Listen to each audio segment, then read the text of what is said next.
All right, my friends, welcome back to the channel. I'm Brian, and in today's video, we're going to be talking about my top 5 airline booking tips for long-haul international flights. Now, one note here I want to point out is for these booking tips, they tend to work best when you have several months to plan and you have flexibility in your move or travel dates. All right, so let's go ahead and jump right in.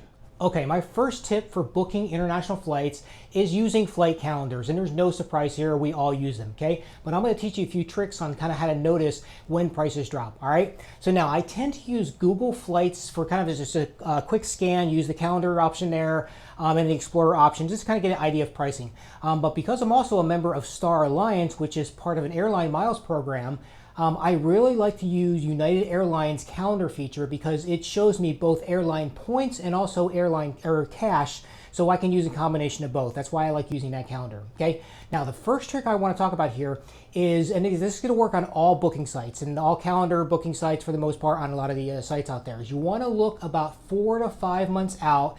And this is when you're going to start to see the initial deals being offered by airlines to kind of put butts in seats. All right.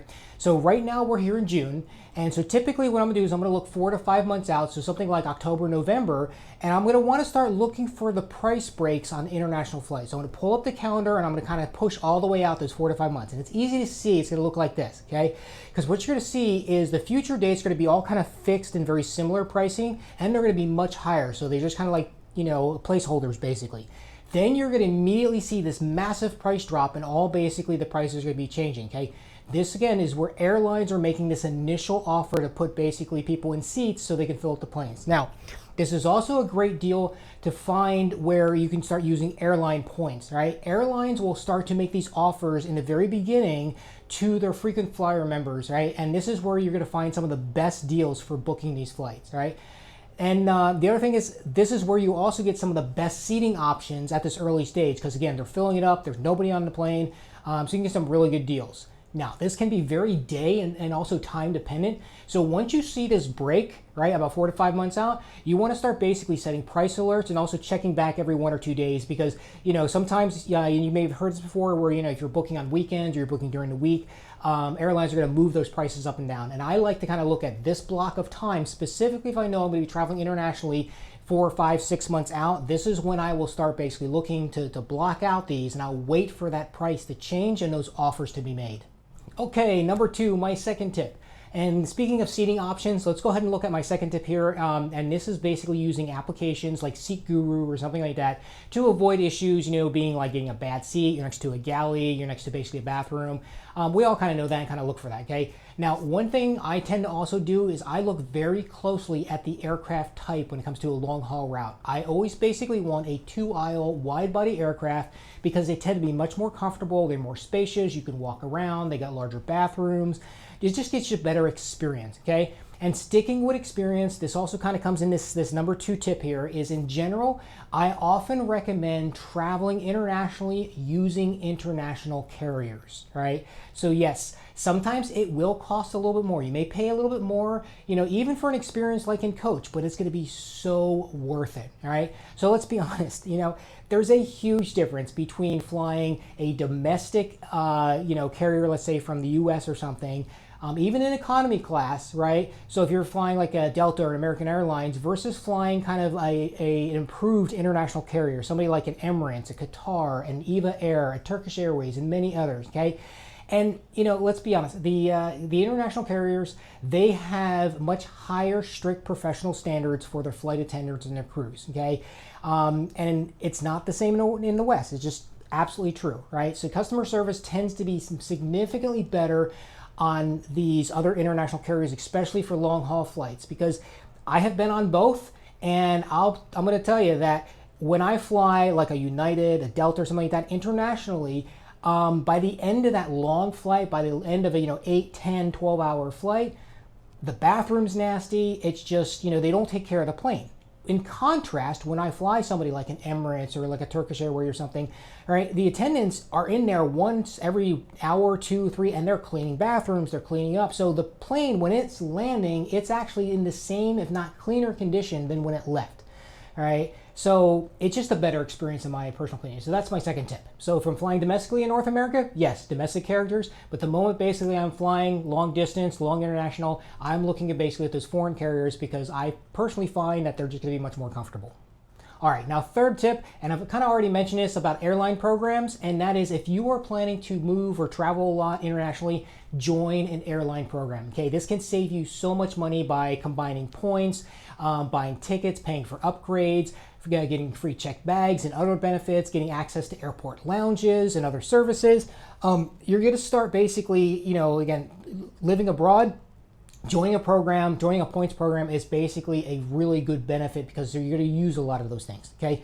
Now, many of these are free to join, but the credit cards that are associated with them for actually gaining points, they usually have an annual fee with them, okay? Now, there's three major players, right? There's Star Alliance, which I'm a part of, and that is United Airlines is the major carrier in the U.S., right? Now you have, the next one is OneWorld, which is American Airlines. They're the major carrier in the U.S., and SkyTeam is Delta, which is also the third major carrier in the US. So between those three, those are the three programs. Okay, now each of these alliance programs, they do offer credit cards to accumulate and build points, okay, these airline points. So Delta has the SkyMile card that's issued by American Express. Now American Airlines, they have the Advantage card, and that's issued by Citi, and I think Barclays also. They got two banks they're working with. And Chase is the bank that actually has the United MileagePlus credit card, and that is my primary airlines points program, which I am part of, and that's part of the Star Alliance program. Now, I'll say this, personally, I've been with them for many, many years, and I personally like Star Alliance. They're the biggest network out there. Last time I checked, they had about 26 airlines within their alliance. And personally, I found that they are the absolute best for international travel because they have so many partnerships, right? And I personally use, again, that Chase MileagePlus credit card, and I've been using it for years. The points never expire, and I use those points for a lot of different things. And the other thing that's nice, too, is they have both a business and a personal card that you can get. So if you're a business owner, they also have that option. Now, shameless plug here. If you are interested in the MileagePlus card, all right, I put a referral link in the video description, so you can use that link to sign up, and I will get some airline points out of that, all right? Now, no hidden agenda here, no fluff, okay? I use this card myself, and yes, I can recommend it, all right? I am not paid to say this. I'm not an affiliate or anything like that of, of United. It just, I have a referral link, so I'm just going to throw that in the description of the video here. Okay, my fourth tip is this, mixed tickets. I love using these, okay? And usually they're called mixed cabin tickets, and this is a great way to save a little bit of money while getting the comfort and the benefits of an upgraded cabin. And this is where points are fantastic to use. So when you build out enough points, you can start doing upgrades and purchasing mixed tickets. And this is something I personally really like to use, all right? So now how does this work? Well, basically a mixed ticket is you're going to have part of your flight's going to be in coach and part of your flight is going to be usually in business class, sometimes first class. But basically what you're doing is you're mixing the different classes onto one ticket, one flight, and you're going to have multiple hops there, right? And this is what's so nice about it is you get basically all the benefits, right, of an upgraded cabin, but it actually those benefits are applied throughout the entire part of that flight. So in the beginning, for example, I went ahead to, when I flew here from the Philippines, I went ahead and booked my ticket through EVA Air, okay?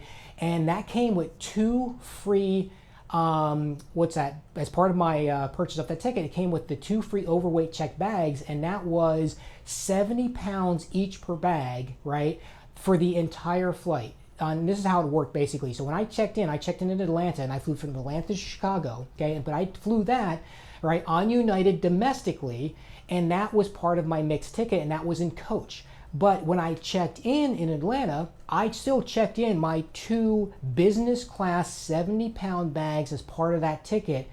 So I didn't have to pay any extra bag fees. That was already covered in that mixed ticket. Then when I got to Chicago, and I flew from Chicago to Taipei, Taiwan, and then from Taiwan down to Manila, Philippines, right? Those 2 legs were business class, right? So I got to use all the, the airport, the lounges, the food, everything else, right? So I got all the benefits of that, but domestically, I had that mixed ticket flying coach, but they honor, right, the higher class, so I was able to check my bags all the way through without having to deal with any of that. And of course, you get priority boarding and all the other kind of bonuses with it. All right, and now my fifth and last booking tip is using credit cards for extra benefits. Okay, so if you have one of these airline credit cards, all right, when you're booking your tickets using that credit card, you can get a lot of extra services with them, right? Sometimes you'll get discounts basically on in-flight food and drinks. You'll get priority boarding. Sometimes you'll get checked bags, and sometimes even travel insurance and trip delay insurance, right? Now, one thing that's nice is my Chase card, the Chase United Plus card that I actually use, that also provides rental car insurance in many parts of the world, including the US. So when I'm renting a car in the US, so I just decline the insurance, and the car that I have actually covers that rental car for the insurance. So using airline credit card points or vouchers for these additional benefits is absolutely great. And as I mentioned, if you get a mixed ticket, okay, typically business first class, you'll have access to airport lounges. So again, free food, free drinks, comfortable layovers, kind of basically you name it, right? And it is a great way to travel, especially if you're doing it, long distance, okay? Now, don't think like, oh, Mr. Whoop-de-doo, you fly, first class business. No, I fly coach most of the time, okay? Especially domestically, I fly coach most of the time. But what I have learned over the years is that I will use vouchers, I will use points and upgrades to buy, okay, access to lounges and stuff, because this can be a game changer. Even times when I'm in places and I have a long layover, I may even pay to access a lounge at that airport. All right, because it's just going to make sense. I'm going to basically get free food throughout the day. So when I kind of look at how much am I spending, right, it's sometimes even better to purchase a lounge pass, right? If you're going to be there for a long time, like a 12-hour layover, and you get 2 or 3 meals out of it. I mean, it's just going to basically be cost effective.